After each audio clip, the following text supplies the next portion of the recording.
দমকল কেন্দ্র নির্মাণের জন্য মালদার কালিয়াচকে যদুপুরে জায়গা পরিদর্শন করলেন প্রশাসনিক আধিকারিকেরা। এদিন যদুপুর স্ট্যান্ড লাগোয়া জায়গা দমকল কেন্দ্র নির্মাণের জন্য নির্বাচন করা হয়েছে। এদিন সেই জায়গা পরিদর্শনে ছিলেন রাজ্যের মন্ত্রী সাবিনা ইয়াসমিন, মহকুমা শাসক পঙ্কজ তামাং, বিডিও সত্যজিৎ হালদার এবং মালদা জেলা দমকল কেন্দ্রের আধিকারিক। যদিও ওই এলাকায় দমকল কেন্দ্র না থাকায় অসুবিধায় পড়তে হতো এলাকাবাসীদের। স্থানীয়দের দাবি পূরণেই দমকল কেন্দ্র নির্মাণের সিদ্ধান্ত নেওয়া হয়েছে। খুব শীঘ্রই কাজ শুরু করার আশ্বাস দিয়েছেন মন্ত্রী সাবিনা ইয়াসমিন।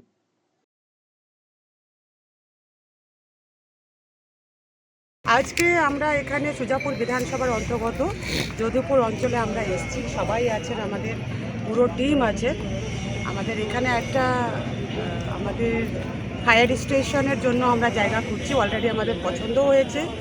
আমাদের কালিয়াগঞ্জ অঞ্চলে মোথাবাড়ি বিধানসভার হওয়ার কথা ছিল, কিন্তু ওখানে জায়গার প্রবলেমের জন্য শিফট করতে বাধ্য হচ্ছি। এবং যেহেতু অ্যাডজাসেন্ট ব্লক, কালিয়াচক 2 এর অ্যাডজাসেন্ট ব্লক, এখানে হলে সুজাপুর বিধানসভার মানুষেরও উপকৃত হবে, কালিয়াচক 2 ইভেন কালিয়াচক 3ও উপকৃত হবে।